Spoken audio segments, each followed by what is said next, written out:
What are examples of euphemisms created by industries? Imagine hearing about a company that's shrinking its workforce but instead says it's downsizing or restructuring.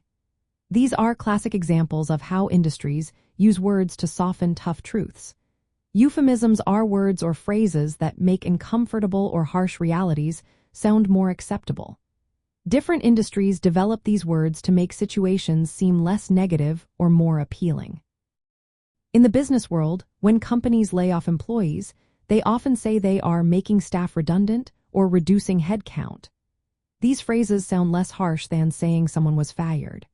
For example, a company might announce, "We are downsizing to improve efficiency," instead of saying they are firing workers. Sometimes they use involuntary redundancy to describe job cuts that happen without the employee's choice. Marketing and advertising also have their own set of euphemisms. Instead of calling a car a used vehicle, sellers say it's pre-owned to make it seem more appealing. When talking about furniture, they might say fox leather instead of synthetic or vinyl material, giving a sense of luxury.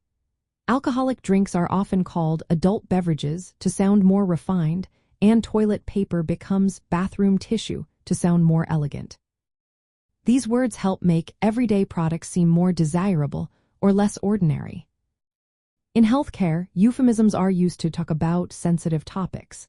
When someone dies, people often say they passed away or passed on, which sounds gentler than saying they died.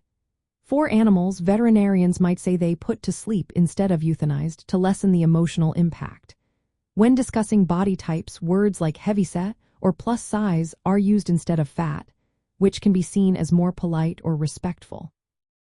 Military and political fields also have their own euphemisms.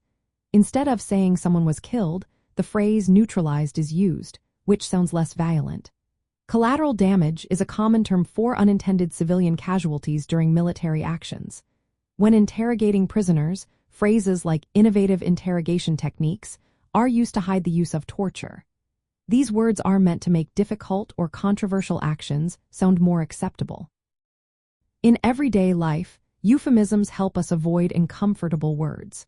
Asking where the restroom is sounds more polite than asking where the toilet is. When someone is unemployed, saying they are between jobs softens the reality. Describing someone as unmotivated instead of lazy can make the situation seem less negative. Industries develop these words to make tough realities easier to accept, whether for marketing, professionalism, or social politeness. Recognizing these euphemisms helps us see how language is shaped by social needs and cultural sensitivities.